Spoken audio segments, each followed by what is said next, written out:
It is Sunday, January 28th, and this is The National. Tonight, 2 young Canadians among a group of foreigners arrested in Cambodia. Why they're accused of, quote, dancing pornographically. A high-stakes murder case heads to trial. A white farmer accused of killing an Indigenous man. How the case inflamed passions and exposed racial tensions in rural Saskatchewan. But we begin with another harassment allegation against a former Liberal cabinet minister, as MPs acknowledge there is a problem on Parliament Hill. We're in an environment where we have high degrees of power with parliamentarians and often staffers that have very little power and are in often precarious work. So it sets up an environment that is ripe for this kind of behavior. Harassment and misconduct, like so many other work environments right now, allegations about inappropriate behavior have now hit the political world in this country. And as MPs prepare to return to Parliament Hill tomorrow, it is top of mind. This as word of another allegation of sexual misconduct against former Minister of Sport Kent Hehr. As CBC News first told you, an employee in his constituency said she was groped by Hehr in 2016. Evan Dyer has the latest on that investigation and what's being done to protect staffers on the Hill. Time's up. Justin Trudeau talked briefly about harassment, but never mentioned Kent Hehr. Making workplaces better, safer, more welcoming places for women is not just the right thing to do, it's the smart thing to do. But today, the Liberals confirmed a new complaint about Hehr is being investigated. It's about his time on Parliament Hill, not his previous life in the Alberta legislature. I've read this morning, and that complaint was sent right away to the person in charge of the inquiry. It's not just about one MP. Employment Minister Patty Hajdu says Parliament Hill is a permissive environment for harassers. Staffers talked about, not wanting to be in closed spaces with certain people, not just in that case parliamentarians, but senior level staffers, etc. There are a lot of young people on the Hill, very youthful workforce, and so a lot of vulnerability associated with that. Part of the problem, Hajdu says, irregular work hours and the abundance of alcohol. Also, the partisan atmosphere. They also talked about team and, how hard it is to come forward when it's actually a member of your own team, because it politically can jeopardize your own team's success. A bill which is being debated tomorrow aims to change that. Right now, Hill staffers work in a limbo that's not properly covered by either federal or provincial labor codes. If C-65 becomes law, any complaint that can't be mediated goes to an outside investigator. It is a unique position, but at the end of the day, a member of Parliament, parliamentarians are employers. You have people that work for you, and we need to have workplaces that work. But MPs who harass staff will still have more protections than other employers. They can't be fired, and they can't be sued for violating the Canada Labour Code. For now, Hehr is out of cabinet, but still in caucus. Removing him will be painful politically. The Liberals finally broke the Conservative lock on Alberta in 2015 after years of electoral shutouts. They elected 4 MPs in the province. Darshan Kang left caucus last summer over allegations he harassed a female staffer. If Hehr goes too, the party will have lost half its Alberta caucus to sexual harassment claims and all of its presence in Calgary. Evan Dyer, CBC News, Ottawa. Tomorrow, the Minister of Science, Kirsty Duncan, will officially take on more duties. Following Kent Hehr's resignation, Duncan was asked to pick up his sports portfolio in addition to her other cabinet position. Meanwhile, the fallout from the resignation of former PC leader Patrick Brown in Ontario continues today. Brown, as you know, resigned amidst allegations of sexual misconduct last week. A slew of changes have now been made at the Ontario legislature and within the party, with the most recent coming just tonight. The party president, Rick Dykstra, who served as a federal MP alongside Brown, has also stepped aside tonight, saying, as they move to find a new permanent leader, quote, I have made the decision to step aside as president and take a step back for someone else to lead us through the hard work. Andrew, there's another story that's top of mind, a little more policy heavy for politicians today, and that, of course, the latest round of free trade talks. Yeah, that's right, Rosie. And after a week of negotiations, there are some signs of progress. On NAFTA, we're working hard to get a better deal for Canadians, a deal that helps more people and reflects our deeply held Canadian values. And that work may finally be paying off. The latest round of NAFTA talks is wrapping up in Montreal. And as Katie Simpson shows us, there's reason to have hope. Security cleared the way for Donald Trump's top man on trade. Any word on the compromises that were floated? No comment. No comment? While Robert Lighthizer had little to say to reporters, the U.S. trade representative is in Montreal to deliver a message from the White House on the future of NAFTA as the 6th round of talks comes to a close. I think it was a positive week. We're moving in the right direction, but there's a long ways to go. Canada used this round to try to ease tensions around the negotiating table. It presented compromises on some of the most controversial U.S. proposals, including changes to the auto sector. Lighthizer's inner circle says he's hopeful about the talks. The tone is optimistic. Everybody, I think, is working as promptly as they can to reach an agreement that's mutually beneficial. U.S. lawmakers traveled to Montreal to oversee the negotiations, and some are more reserved about progress so far. I'm not as optimistic right now as I was when I got off the plane. Any remaining ambiguity could be eliminated tomorrow when Canada's Foreign Affairs Minister meets with Lighthizer and Mexico's Economy Secretary to deliver closing statements. The last time that happened, back in October, it ended badly. Frankly, I am surprised and disappointed by the resistance to change from our negotiating partners. That cannot be achieved with a winner-take-all mindset or an approach that seeks to undermine NAFTA rather than modernize it. All 3 countries are hoping the tone will be more cordial this time. Obviously, it's a very dynamic situation, which evolves hour by hour, but I think the news that we see are encouraging. An encouraging sign could emerge here tomorrow in Montreal if extra rounds of talks are announced. It would show that all 3 sides believe enough progress is being made to keep going. Katie Simpson, CBC News, Montreal. Now, there isn't much time left to work out a deal on NAFTA before politics of a different sort possibly get in the way. The next and final round of scheduled talks is slated for late February in Mexico, but they can still add more. And if an agreement isn't reached by summer, negotiations could be suspended altogether because of important elections coming up. Mexico's presidential vote, U.S. congressional elections, and if they can't reach a deal by next year, the federal election here in 2019. Well, 2 young Canadian women are facing a pretty scary ordeal tonight in Cambodia. Jessica Drolet and Eden Kazaleas are among 10 foreigners arrested at a popular tourist destination. But as Ron Charles tells us, it's the accusation against them that's really raised eyebrows.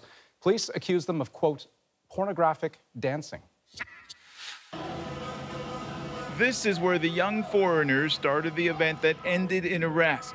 A freelancer took these shots for us today on what's known as Pub Street in Siem Reap at 4:15 in the morning, still teeming with young backpackers and foreign residents hopping bars. But all of this is within minutes of Cambodia's biggest tourist attraction, its venerated temple complex Angkor Wat. Local police say what started as a pub crawl ended with a party at a private villa. They say that's where attendees took these pictures of what looks like partygoers writhing together on the floor. Of the 77 people detained in the police raid, only 10 faced the charge, described as making images of pornographic dancing. That included the 2 Canadian women, plus 5 men from Britain, and 1 each from Norway, the Netherlands, and New Zealand. There are reports they are being held inside the offices of the local police detachment. Global Affairs Canada says it's providing consular assistance to the 2 Canadians. Travel experts warn it can be easier than many tourists think to offend the sensibilities of conservative cultures. Yes, they went to have fun. That's what they were doing. But then they forgot they were in a new country. They forgot that that country had different cultural values. And they probably went overboard with their term or definition of fun. Cambodian authorities do appear to be cracking down on visitors' behavior and attire, especially close to religious sites. In 2015, 3 French tourists were arrested and deported for taking nude photos inside the temple complex. The 10 foreigners currently in police custody could face a year in jail. Ron Charles, CBC News, Toronto. The Government of Canada has this warning on its website for travelers to Cambodia. Dress conservatively, behave discreetly, and respect religious and social traditions to avoid offending local sensitivities. It's been 1 year since a gunman opened fire inside a mosque in Quebec City, killing 6 people. It was an act that stunned Canadians and forced a national conversation about racism and intolerance in this country. Well, it's important because, you know, we see some atrocities happening in the city, and we can imagine it happening to anybody. And it's an incredibly sad event, and we want to make sure that we're here to show support and solidarity with the families and the whole community who's suffering, as far as I can tell. Tonight in Quebec City, a show of solidarity. A multi-faith ceremony brought people together on the eve of the anniversary, the shooting that happened a year ago tomorrow. Just after the start of evening prayers at the Grand Mosque, an armed, masked man entered and opened fire. 6 people were killed. Many more were injured. I saw several bodies inside. It's a complete shock. The victims were friends and neighbors, IT professionals, a professor, a grocer, and a pharmacist assistant. All 6 men were fathers. Many were community leaders. Charged with their murders, 27-year-old Alexandre Bissonnette. Friends said they knew he had far-right leanings, but never suspected he could be capable of this. His trial begins in March. The shooting prompted vigils and marches in support of the mosque and at least the start of a discussion about tolerance. When I say that words matter, it means that words can hurt. Words can be knives slashing at people's conscience. Words are indeed powerful, as the Premier said, and as those gathered at the multi-faith ceremony in Quebec City tonight are hoping that their words will have some power too. Jayla Bernstein was at that ceremony. Jayla, give us a sense of what the message was there tonight. Well, the message and the word that we keep hearing in the context of this anniversary is unity. And as 200 to 300 people filed into this arena tonight for a multi-faith ceremony, that's what members of the public were talking about. That's also what religious leaders were talking about, saying they all wanted to be in one space together tonight on the eve of that tragedy to show their solidarity with Quebec City's Muslim community. So tonight's ceremony included representations, addresses, as well as music from various faith communities. We heard from the Indigenous community, the Catholic community, the Anglican community, as well as the Jewish and Muslim communities. And we spoke with 2 representatives to ask them what kind of message they're hoping tonight's event will send. We don't mind if it's a Muslim, it's a Jew, you are a human, and that's important. It's an opportunity for us to state once again and together that we are religions of peace and goodwill and justice, and that we can coexist and live aside one another in peace, and hold that up as an example to the rest of this city. The actual anniversary is tomorrow, of course, Jayla. What is planned for a memorial of some kind there? So tomorrow there's a vigil planned to be held near the mosque. We're expecting to hear from several dignitaries, including Prime Minister Justin Trudeau is going to give a speech, as well as Premier Philippe Couillard. We're also expecting to hear from the Mayor of Quebec City, as well as the Mayor of Montreal. And then after those speeches, there'll be a short walk over to the mosque where people can leave any sort of tributes, candles, cards to show their solidarity with the members of the mosque. Okay, thanks for that, Jayla. Jayla Bernstein is in Quebec City tonight, and she'll be there tomorrow night as well. Thanks. The mass shooting ended some lives and dramatically changed others. There were calls for tolerance, but racist demonstrations have in fact grown bolder, leaving the Muslim community in Quebec City uncertain of their place. 2 of the men shot are attempting to rebuild their lives. We spent time with them to see how much has changed, particularly for Amin Derbali, who is now paralyzed.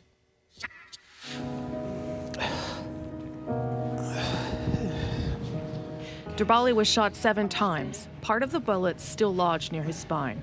Paralyzed, with some ability to move his arms, it is exhausting to do even the smallest thing. Ça va prendre du temps, donc chaque jour j'ai des petits gains. À chaque jour donc je gagne un petit peu au niveau au niveau physique, au niveau mental, psychologique. Je gagne petit à petit en fait.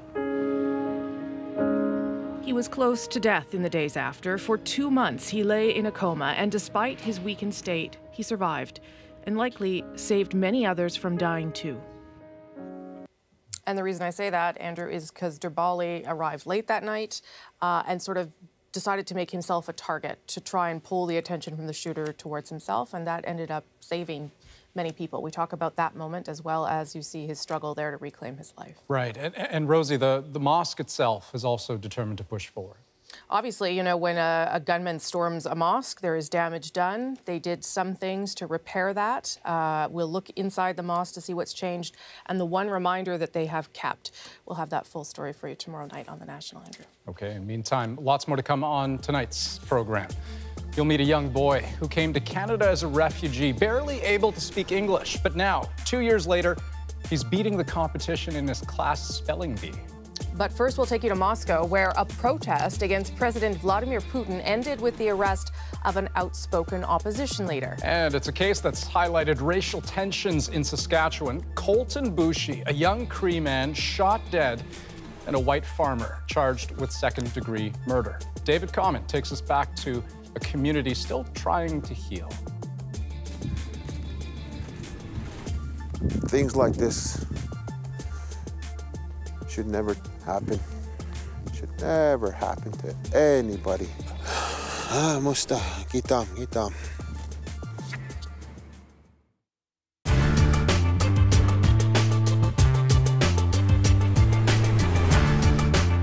Margins on car sales have become so slim that many dealerships now make more money on service and repairs than on new and used car sales combined. You booked in for a peace of mind inspection, check your brakes. What you may not know is that service advisors don't have to be mechanics, and the more they sell you, the more they can often make. Lucas Lung learned it firsthand in his years as a service advisor. I would say 90% of these dealerships do work by commission. When you're a service advisor, you are a salesperson. This is how you make your living, right? So you have to upsell them. They come in for an oil change, you're upselling somebody. Holy cow, $1,200. Marketplace heard many complaints from across the country, so we ran a series of tests. An expert Hi, nice to meet you. pre-inspected this woman's car, then we asked a dealership for their diagnosis. It came by phone, get the brakes done. So what he was suggesting is to replace the rear brake drums and the brake shoes. With parts and labor, it'd be about $621 plus tax. Wow, is that something that I can think about? But our expert rejected that. When I had the drums off, everything looked perfectly normal for that age of brake. Not only did the dealership recommend service that wasn't needed, they also failed to mention something that was. The largest recall in automotive history, the car's potentially defective airbag. What does the law say about a repair shop telling you need to do something before you need to do it, or you don't even need to do it at all? Repair shops cannot offer services that aren't needed. Harry Malley is with Ontario's government watchdog. They can't mislead you if it's a service that's not needed. They can't be like, this is needed to fix your car. If you do 84 months... Head to the dealership. 84 months, 7 year. And you're likely to hear this pitch. 127 bi-weekly at 84 months. Most of the 10 we visited only mentioned 7-year loans. Only rarely did we hear about what used to be the norm, 4 or 5 years. That to me is short-sighted, just a recipe for problems. Ontario's auto regulator doesn't much like that, thinking more options should be presented up front. But this auto expert cautions against using a long-term loan at all. Long-term loans with the low monthly payments often encourage consumers to buy a more expensive car. Just watch. A $20,000 car on a 5-year loan costs $154 bi-weekly. But a $30,000 car, it's just $11 more, as long as you pay for 2 more years. But beyond spending more, there are big risks with long loans. The last thing you want to do is be in a situation where you're making payments on your vehicle at the 6th year or 7th year.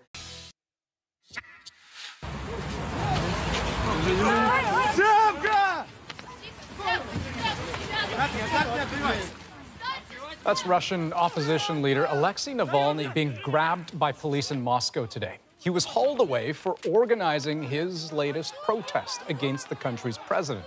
such as democracy in Vladimir Putin's Russia. Navalny was later freed, but not before his supporters had their say streamed live around the world. Chris Brown reports from Moscow. With more than 1,000 people waiting for him in central Moscow's Pushkin Square, police knew where Alexei Navalny would be heading and pounced as soon as he arrived. He was manhandled feet first into a police wagon. As dramatic as the takedown was, it was also hardly a surprise.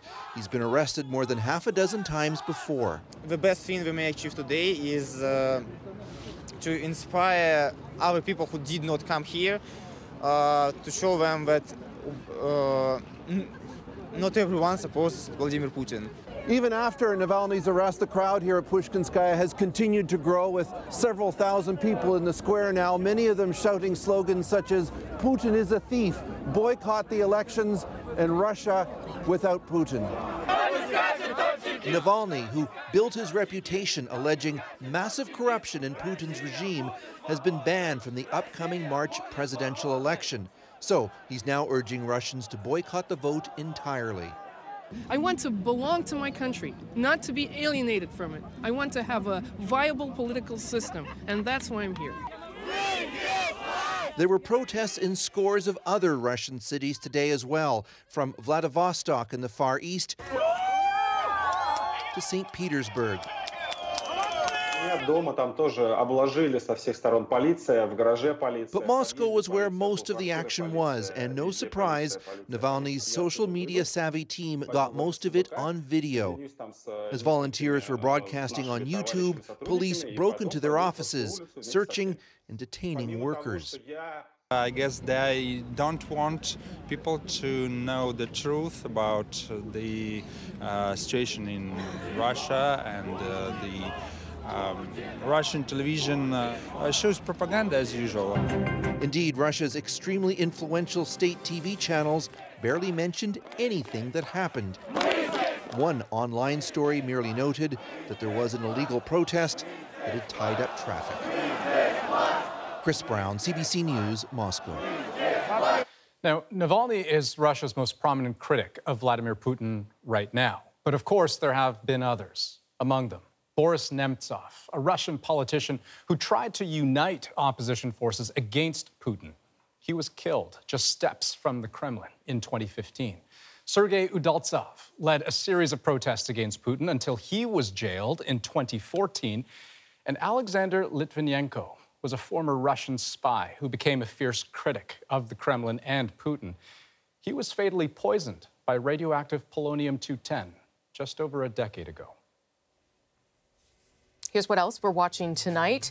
He was the man behind one of the world's biggest furniture empires and the reason for your love-hate relationship with Allen Keyes. I think it's just hate at this point. We've assembled a look back at the life and legacy of the man who founded Ikea. And we'll take you to the California coast, where folks are afraid there's no escaping an ecological disaster if Donald Trump gets his way. But first, an Indigenous man shot dead, a white farmer about to stand trial. Up next, David Coleman takes us to Saskatchewan, ahead of what's expected to be a highly divisive murder trial. To me, like the law, two-way system they're going. You know, how they deal with the Aboriginals in the justice system and how they deal with white people in the justice system. How much faith, then, do you have that there will be justice? Do you have reason to have faith? I don't really, not really.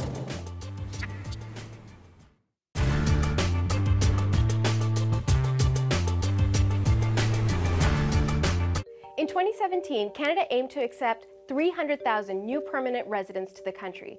But who are these new permanent residents and how do they come in? So here's how immigrants and refugees are admitted into Canada. First, it's important to note that immigrants and refugees are not the same.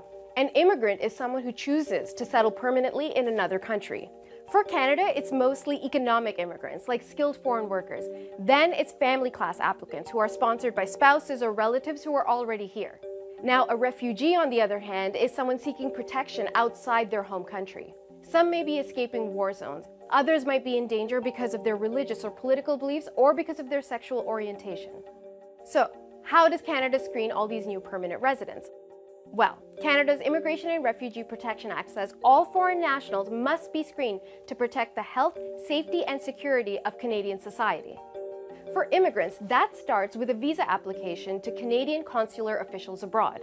Officers will scrutinize their documents, histories, and personal relationships, and police checks make sure that the applicants haven't committed any serious crimes or violated international laws. And if at any point someone seems like they might pose a security threat, they have to go through interviews with either CSIS or the CBSA. And they even undergo health screening to make sure they won't pose a burden on the healthcare system. By the time it all checks out, it could be years before they're offered a permanent resident visa. For refugees, the process is similar, but more complicated. Canada's refugee screening process is divided into two categories: resettled refugees and asylum seekers. Resettled refugees start their applications abroad. Asylum seekers, like people who walk across the border from the United States into Canada, usually start their process here, either at a CBSA office or at a screening station. All resettled refugees must be referred to Canada by a designated organization like the UN's Refugee Agency. Before that can happen, applicants are scrutinized during in-depth face-to-face interviews. All refugees to Canada go through at least 2 of these interviews. Identities are confirmed using biometrics like fingerprinting and facial recognition. Travel histories are cross-checked with international partners, and the names are run against databases of known or suspected terrorists, spies, and war criminals. Then CSIS, the CBSA, and the RCMP can screen even further. Only after all of that can a person be granted refugee status to come to Canada. And remember, many applicants won't find a permanent home in Canada even if they are granted temporary asylum. Of the 15,000 in-country refugee applications processed in 2016, about a third were rejected. And that's not counting the hundreds of applications that were already terminated because the applicants either had criminal records or they abandoned their claims. Whether someone comes here as an immigrant or a refugee, the process is thorough. One security source tells us if there are any remaining concerns about an applicant, they'd sooner reject them or turn them aside than take a risk.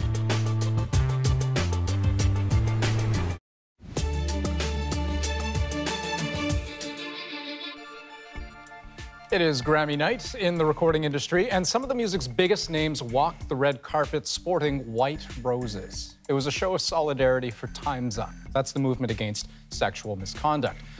Also, setting that aside for just a moment, a big Canadian win to tell you about. Brampton, Ontario's Alessia Cara picked up the award for Best New Artist. The swollen waters of the River Seine are expected to hit their peak overnight after weeks of heavy rain caused flood conditions in and around the French capital.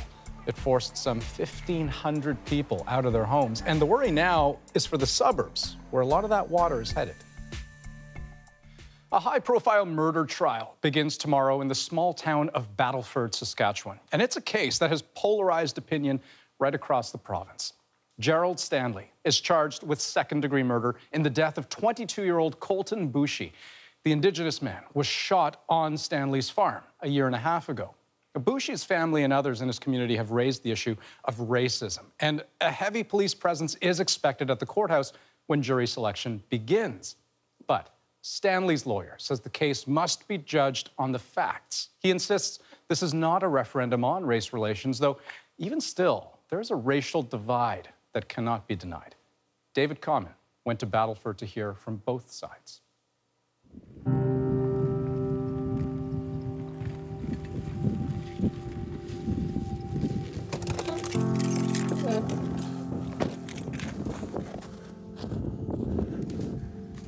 This should have never happened. It should have never happened.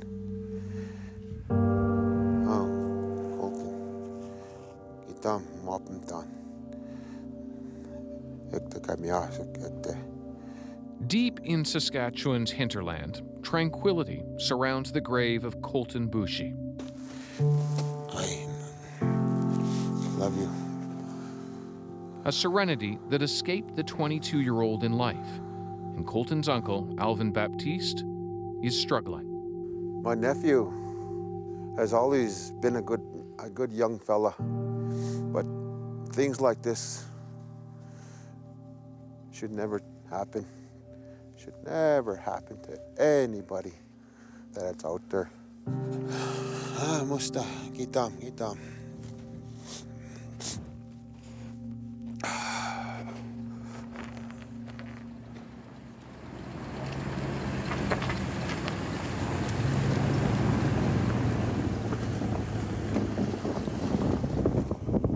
On the remote Red Pheasant First Nation, Colton's death has laid bare some deep divisions. Why was he killed? Why was he shot? Why would they do something like this to a young man? And Alvin isn't sure he'll get the answers he seeks. To me, like the law, it's two ways. It's a two-way system they're going. You know, how they deal with the Aboriginals in the justice system and how they deal with white people in the justice system. How much faith, then, do you have that there will be justice? Do you have reason to have faith? I don't really, not really. 30 minutes down the road, the trial of Colton's accused killer is about to begin. There are many theories about what happened to Colton Boushie a year and a half ago, in the summer of 2016. But all that's certain is that Colton and several Indigenous friends drove onto this farm owned by Gerald Stanley. Shots were fired, Colton was killed, and Stanley charged with second-degree murder. He's pleaded not guilty. Colton's death, rightly or wrongly, became the latest symbol of the division between the largely white community and their Indigenous neighbors. Racial tensions, always on edge, boiled over, with comments like these circulating online. I think this case is probably the most polarized of all the ones I've seen. Doug Cuthand is an Aboriginal journalist and has watched this case from the beginning. I'm really scared about what's going to happen. If Mr. Stanley is found not guilty, there's going to be an uproar in the Indian community. If he's found guilty, there's going to be more fear and more hatred on the other side. So this is a case to watch, but it's also a case it's going to have very bad implications. Both sides are tense, and some don't want to talk about the case.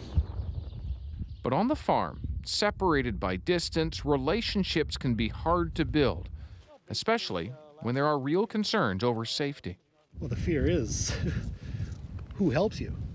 I mean, as farms get bigger and communities are getting smaller in the rural areas, the distances grow and response times are significant, very significant. How long have you had them? Farmer Mitch Huber and Kim McIver have worries too, but don't want to be misunderstood. A mile up the road here, a neighbor had his house broke into. They want to protect their land and their life's work, and to do that, they have many tools. Things like guns are very common in the country, very common. If it's a coyote, if it's a stray beaver, if it's a multitude of things. Maybe getting to be less of a common situation, but very, very common. Do you have one? Yeah. You're hesitant about talking about that, obviously. I don't want to mix up the two. Yeah, this is. It is awkward and sensitive because while gains in relationships have been made, they're fragile. Yeah, First Nations to the north, to the south, right within their jurisdictions. And right in the middle, yeah. We have really good working relationships with everybody. You know, when you say something works, what is it that works for these two communities that don't always have trust for one another? How do you connect them? There's never too much communication. The more people communicate, the more understanding there is for both sides. And that's how relationships develop and progression is made. That can only happen with trust. Building it is the hope at Bannock House, common ground in Regina, where Indigenous and non-Indigenous meet. Are the burgers on Bannock? They are. Sometimes break bread together. Okay. Michelle Downs grew up in rural Saskatchewan. Her husband is Métis. The Colton Boushie shooting, do you think it symbolized something? Well, personally for myself, of course it did, because we should all be getting along together. It's sad, but it's a different world. It's a different world, and people are afraid. Does this set back hopes for reconciliation? No, I think it brings more attention. That we need to do something.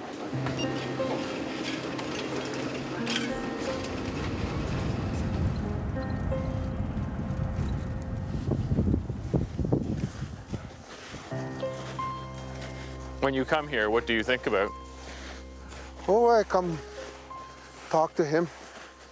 I asked him to, that you're in a good place now.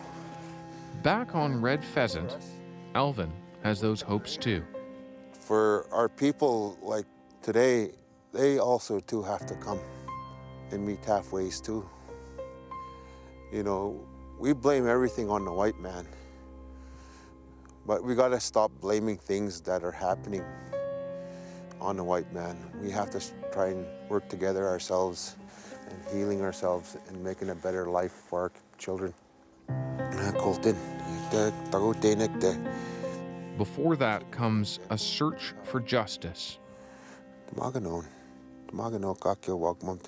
and a trial that will reverberate across Canada in its symbolism. David Common, CBC News, on the Red Pheasant First Nation in Saskatchewan. Hundreds of out-of-towners will be in Battleford tomorrow when jury selection begins. They've been summoned to be part of an unusually large jury pool. 750 randomly chosen people as compared to the usual pool of 400. Saskatchewan's Department of Justice picks names from the province's health card database, calling it the least biased database available in this province. Up next, environmentalists are fearful. State governors are up in arms, but Donald Trump wants more offshore drilling. We'll take a look at what's at stake for the people and animals along the U.S. coastline. Out there, you can see about 1, 2, 3, 4, 5, 6, 7 offshore oil platforms. It's not a matter of if there's going to be an oil spill, it's a matter of when. Get the real story from CBC News journalists all day long. Find powerful images on Instagram, exclusive video on our Facebook page, and of course, you can tweet us at CBC The National.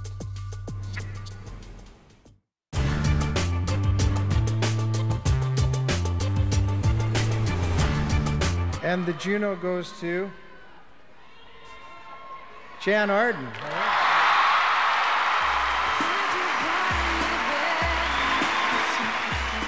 After 18 years of penning lyrics and humming melodies, suddenly Jan Arden seems an overnight success. Jan Arden! 5 nominations turned into 3 awards at this year's Junos, including Female Vocalist of the Year. Thank you very much. The recognition comes after a busy year for Jan. She's been touring at home and in Europe. She released her second album, Living Under June, and hits like Could I Be Your Girl have been striking a chord with audiences wherever she goes. He is the darkness that seeps into your fading light. Oh, my Lord. Oh, my Lord. Everything changes. Just your whole life changes. How you think of yourself and trying to keep your feet on the ground and trying not to change, but part of being a human being is changing. But you just try not to change too fast and too much. There will be no consolation prize. This time the bone is broken clean. No baptism, no reprise, and no sweet taste of victory. At Springbank Community High School, just outside Calgary, Jan was known as class clown and star athlete. Her musical success came as a big surprise. I was just amazed when I saw her on TV the first time. I didn't know she was singing. I saw her on Canada AM one morning. Could have knocked me over with a feather, really. She was just an athlete.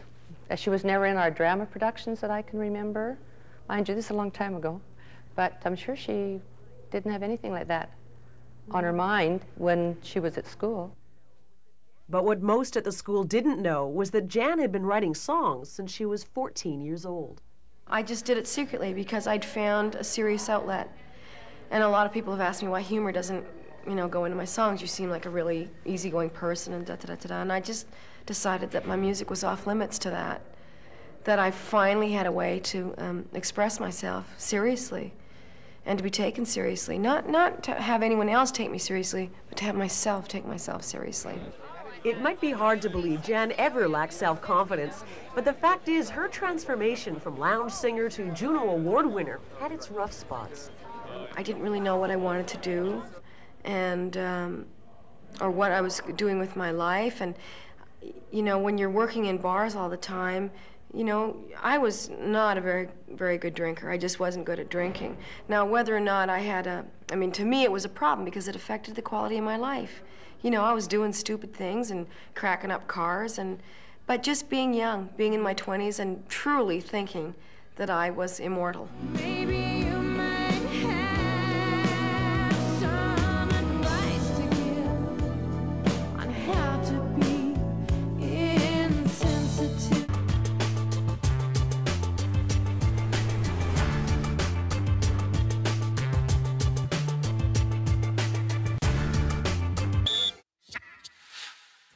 When enough people speak up, even when you have an administration like the Trump administration, you can be effective in stopping them from doing detrimental things. California residents have a message for President Trump: not off my coast. It's a response to his administration's move this month to expand offshore drilling, the largest expansion in U.S. history, allowing companies to lease 47 areas off American coastlines. California is already the country's third largest oil-producing state, but this plan would open up federal waters off its coast for the first time in more than 30 years. It would lease 6 areas in 3 different zones. And as Kim Brunherber explains, the backlash has already begun. You've never seen anything this cute, have you? I'm not sure that's the word I'd use. What makes you like them so much? So many people don't know these animals have faces. Only someone who really, really loves mollusks could see a face in this. They're like the Zambonis of the seafloor. These bottom-feeding sea snails are white abalone. Apparently they're delicious, were fished almost to extinction.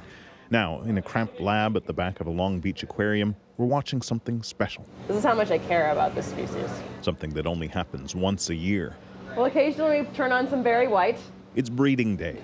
I'm attempting the gonad massage. Kristen Aquilano is trying to manually excite them into releasing their eggs and sperm. Do you get any sense that they're enjoying this? I know I'm not.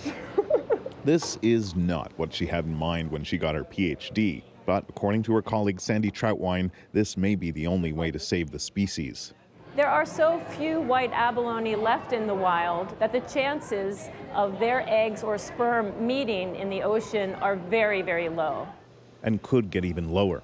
They live off the coast of Southern California, an area so full of marine life it's known as the Galapagos of North America. But see those oil platforms off the coast? If the Trump administration gets its way, there could be many more. It has proposed opening up nearly all of American coastal waters, 4 million square kilometers, to oil and gas drilling. Out there you can see about 1, 2, 3, 4, 5, 6, 7 offshore oil platforms. We're off the Santa Barbara coast. In the distance, you can barely make out an oil platform called Platform A. An offshore oil well owned by the Union Oil Company is blowing out of control. In 1969, a blowout caused one of the worst ecological disasters in U.S. history. So imagine this where I'm standing today, all of it covered in crude oil. Up to 16 million liters of oil gushed out, killing thousands of animals. A lot of people talk about that as kind of the birth of the environmental movement. Since then, most of the California coast has been off limits to offshore exploration. After the Deepwater Horizon oil spill, which leaked almost 800 million liters of oil, the Obama administration blocked future oil and gas leasing in most U.S. waters. But the Trump administration says that has cost the country billions in lost revenue. Environmentalists say the Horizon spill suggests the cost of expanding drilling could be far steeper. It's not a matter of if there's going to be an oil spill, it's a matter of when. Environmentalists say that would be catastrophic to many animals, from whales to the tiny abalone, which are so sensitive that even a minor change in water temperature can kill them. It weakens the shell so that they may be more prone to diseases or to predation or just simply falling apart. Back at the aquarium, it seems like the abalone just aren't in the mood. I banned the Barry White because I got a little sick of the Barry White. The females are shy, the male can't perform. So they're going to fetch a new male 200 kilometers away in Santa Barbara. But they fear time may be running out, not just for this fertility window, but potentially for the species, if exploration in these sensitive waters is allowed to proceed unchecked. It's the first major proposed offshore drilling expansion since 1984. The Trump administration says the move will create jobs and reduce dependence on foreign oil.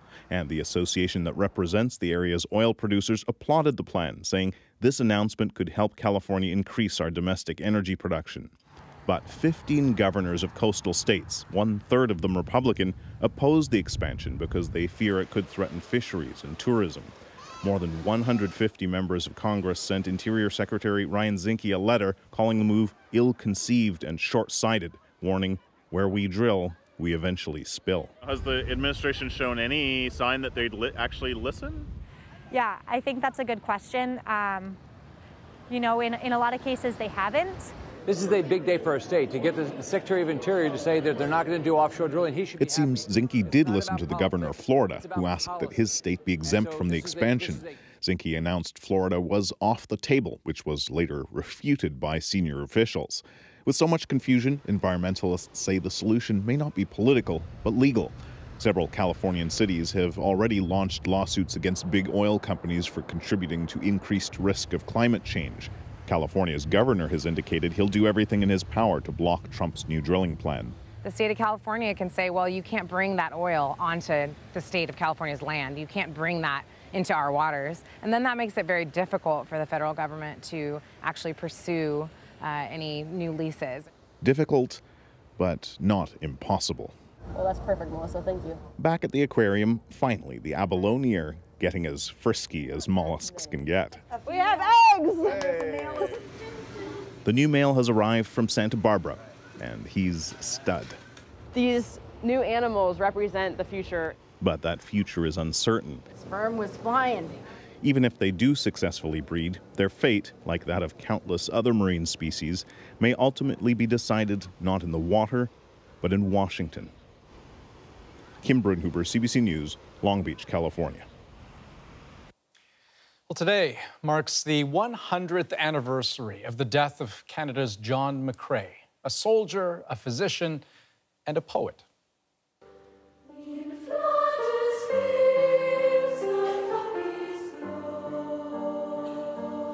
It was during the Great War in 1915, McCrae wrote that famous poem, In Flanders Fields. He'd been deeply affected by the fighting and losses around him. It was after a friend was killed in Ypres. McCrae drew inspiration from the poppies growing among graves, those battle-scarred reminders of the war's deadly toll. That's when he penned those famous 15 lines. This is a poem about war. To you from failing hands we throw, the torch be yours to hold it high. This is a call to arms from the dead. In Flanders Fields was originally published in a London magazine called Punch, but within months, it grew to symbolize the sacrifices of war, and the poppy was adopted as the Commonwealth's flower of remembrance. McCrae did live long enough to know his poem was a success, but on January 28th, 1918, he died of pneumonia. He was buried with full military honors in France.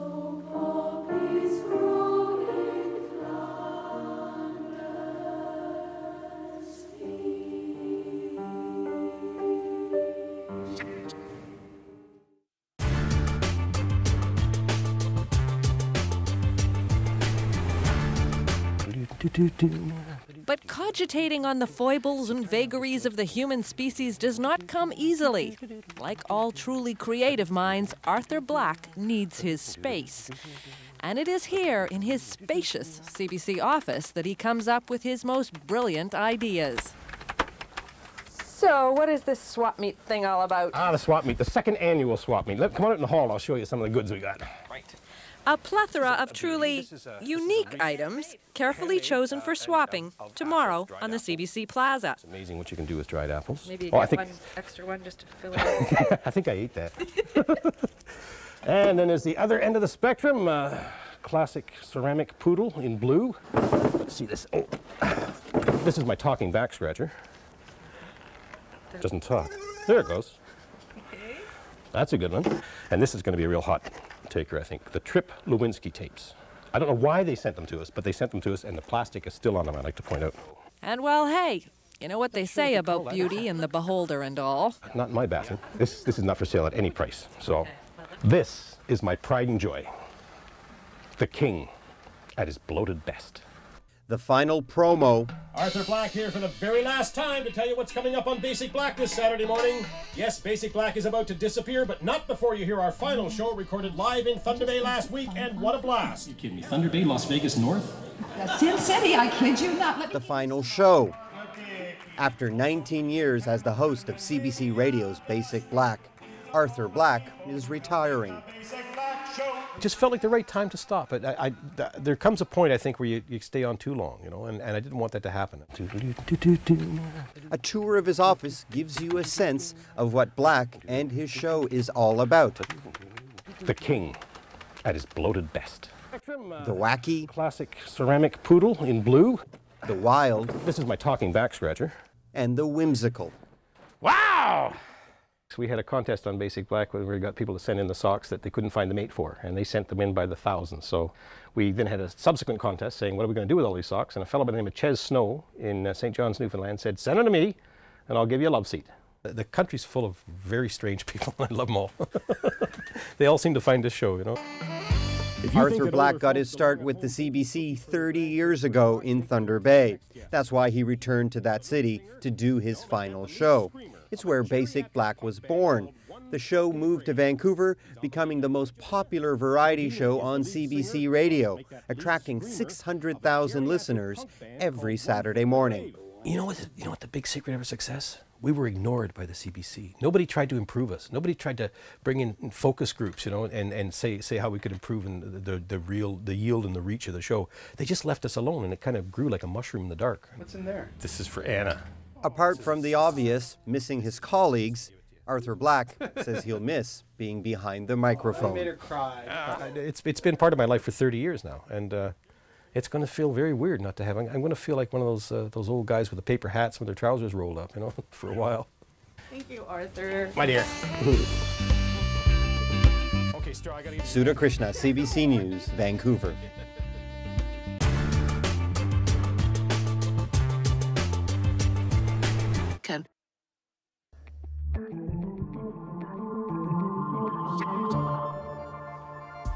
Here's some of the stories we'll be following on The National this week. Tomorrow in Winnipeg, the trial will start for the man accused of killing Tina Fontaine.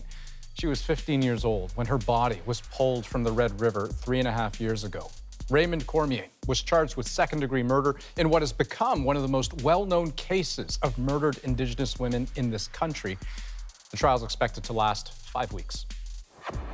Since my election, we've created 2.4 million jobs, and that number is going up very, very substantially.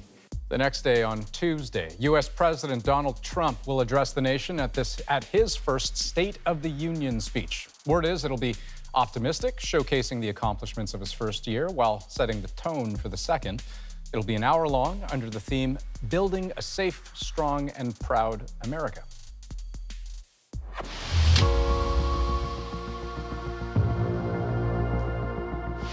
And on Wednesday, the full moon will be extra special when a super blue blood moon will appear in the sky. It's a combination of three things: a supermoon, which is a full moon when it's super close to Earth, a blue moon, which is basically what it sounds like, thanks to smoke or dust in the atmosphere, and a lunar eclipse, when the sun and the moon are on opposite sides of us. According to NASA, this lunar trifecta hasn't happened in more than 150 years. Okay, off the top of your head, do you know how to spell fluorescent? No, you're wrong. Despondency. How about instantaneous? To this guy, though, it's child's play. This is Marios Albazi, a spelling whiz who actually spends most of his time doing what 11-year-old boys like to do: swimming, snowboarding, hanging out with his older brother. It's pretty impressive because 20 months ago, Marios didn't speak English. Now, as Chris O'Neill Yates explains, in that time, he's acquired much more than an ability to spell. All right, let's try commendable. Commendable. C-O-M-M-E-N-D-A-B-L-E. Ricochet. This may not be most kids' idea of a good time, but when you meet sixth grader Marios Albazi, it becomes clear he's not like most kids. This year, I was like, Peter, the spelling bee is coming. I want to do it. Oh, Frank's giving you Peter kisses? Jackson was one of a group of about 20 people who sponsored Marios, his 13-year-old brother Yolios, and their mom, Susan, to come to Canada. It was sort of like, I don't know these people, so oh my God. I just thought I was just kind of going to help some family and then kind of move on. But then Jackson stepped in at a moment of crisis. Susan got quite sick and was in the hospital. That was when really we got to spend some time together, wasn't it? When I slept over at your house and was sending you off to school. Jackson began taking Marios and his brother on outdoor activities. They started coming over to his house to make food, like their favorite, nachos. Trips to Jackson's cottage in an outport an hour's drive from St. John's have become a highlight. Marios has even learned how to use power tools. We're doing a big renovation, but then he also started using a lot of the leftover materials, and he's building his own little house. Yeah. And all the while, they were building something more. He is my dad. I always wanted kids and was never fortunate enough to have any. It was kind of a vacancy, one would say. Susan is learning English too. Life is good here, she says. Canada, very good, beautiful, children happy here.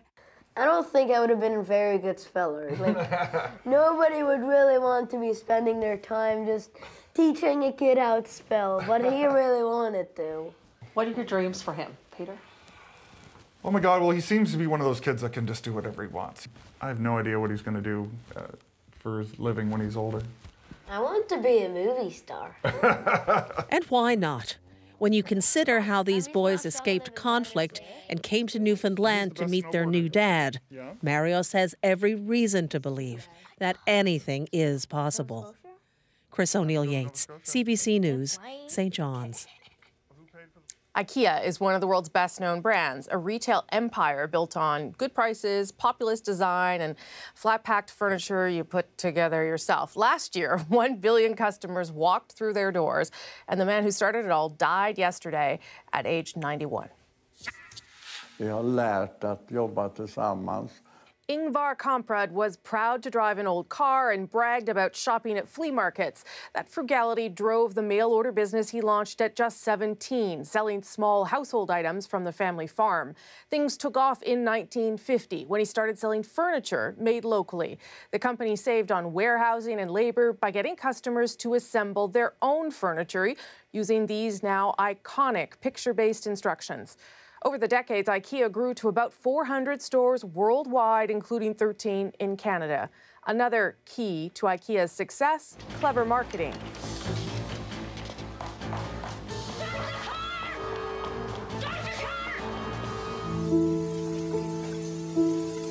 Many of you feel bad for this lamp.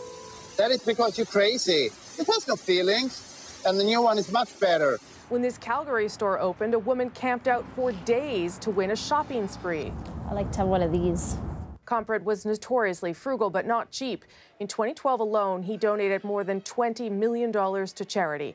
Kamprad died Saturday after a short illness. His legacy lives on in countless homes around the world. I've been told, Andrew, that Ikea is actually the Swedish word for divorce. on account of how difficult it can be. It's all bad. The whole, like, yes, of course I have it, but it's terrible. Right. You know, funny enough, though, for all the jokes that people make about, or maybe they're not jokes at all, but I feel like I've never had that issue, and it might be because I've had a lot of practice, because I still remember the first apartment that I had, where, you know, sort of where I really struck it out on my own, filled with Ikea furniture.